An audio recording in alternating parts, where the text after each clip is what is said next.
One thing I will say that almost always creates confusion, even when done well, is time travel. Just the different dimensions it can add to the story at hand can either add an increased depth and enjoyment to the show or game, or it can totally make what you're watching or playing a total mess.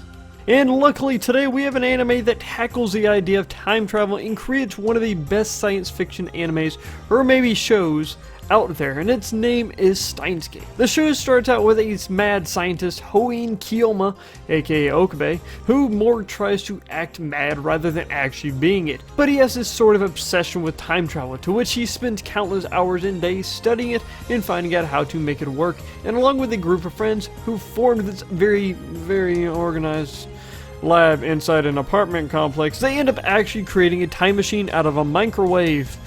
Yeah, that's totally possible. But along with this, they soon come into contact with an organization who seems to also want this time machine. And the show goes through the days of coping with the repercussions of having and using this time machine, and the show takes a look at themes like regret and also largely cause and effect of our actions and the want to change things in the past, in which you find that it may not be as easy to change as you thought.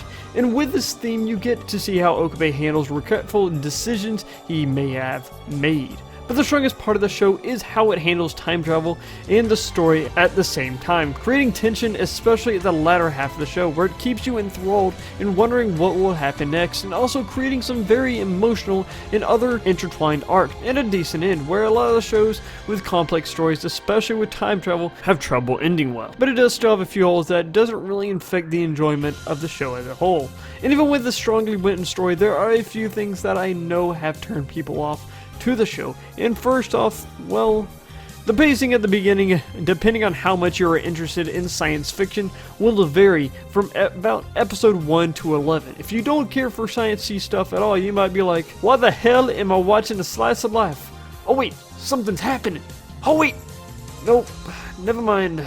Green banana, it's just a false alarm, just a green banana.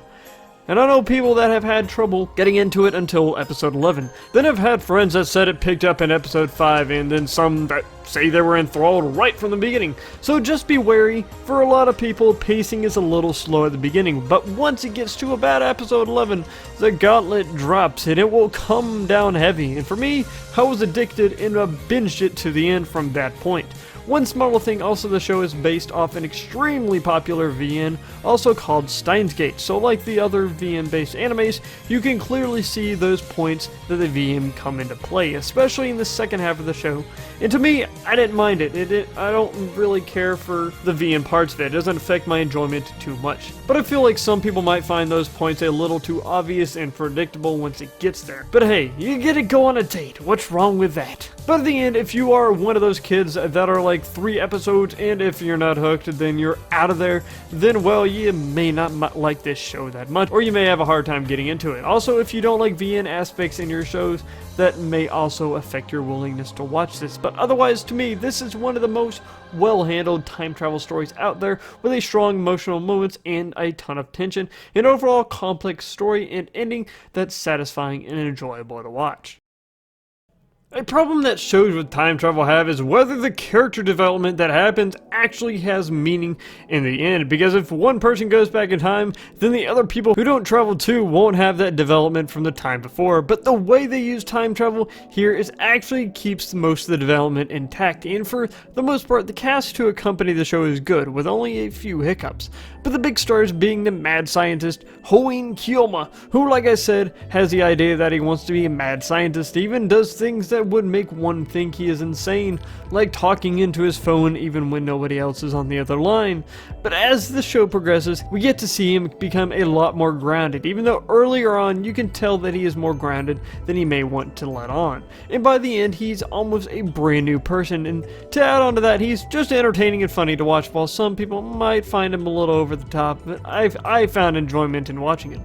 Then there's Makise, who for me is my personal favorite female character in anime. Some people would say she's my waifu, but no, I don't want to marry her. But she is a tsundere done right, where she does have her little outbursts, but they aren't overly annoying and sometimes even believable too. And her development between her and Okabe is probably the best relationship growth I've seen in a show, in which it is done seamlessly and never seems forced, with a strong chemistry and some entertaining banter back and forth between them. But for herself as a character, she has enough depth to get by, but is still a good character. She, for the most part, other than Okabe, takes up a lot of the screen time.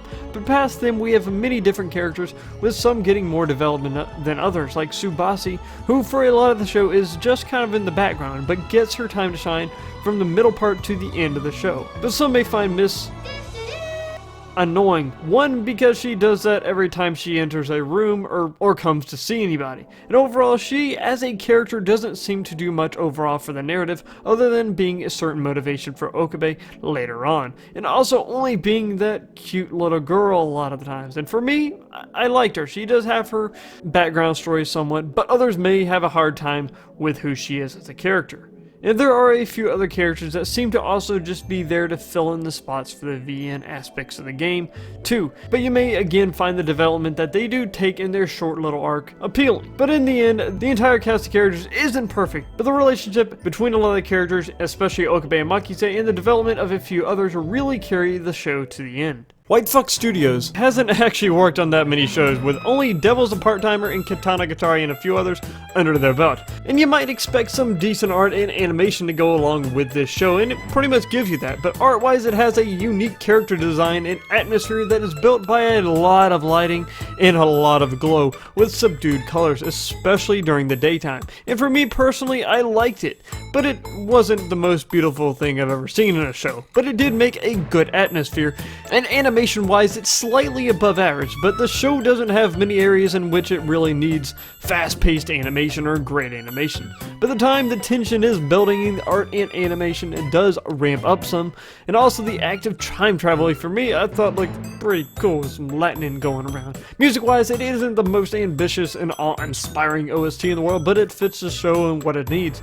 Having a lot of songs that are somewhat energetic yet songry and having that sciencey sort of feel to them, creating a problem-solving attitude, but nothing that is overwhelming, while it still has some very good emotional music and songs that build tension without using much at all, only some bass and some ominous noise, which worked well. Overall, the OST was made with a lot of electronic music, which makes sense, because science, obviously, and the piano and guitar at the times too. And the OST is actually done by a man who worked on the VN and isn't known for much else, named Abdo Takashi.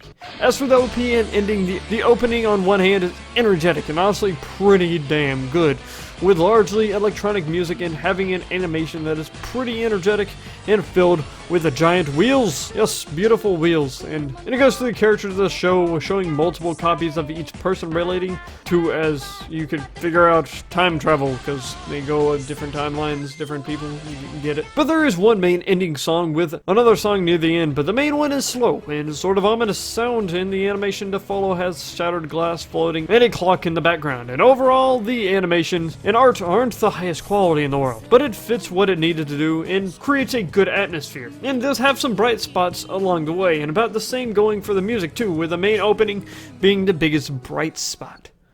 And to end this show is, in my opinion, one of the best in its genre, having an extremely well-written story and intertwining time travel in a complex and interesting way, with some decent music and some great character development and interaction, especially for Okabe and Makise. But if you aren't into science fiction stories, or stories with some VN aspects and shows that have slow starts, then you may have some trouble getting into it. But overall, if you love sci-fi thriller, then this is something you should be watching right now. And now, as for people who don't fall either way, I would say this is a must-watch, and if you have a problem with a few things I just pointed out, then I would say give it a try at least. It's for a few episodes, just give it a try.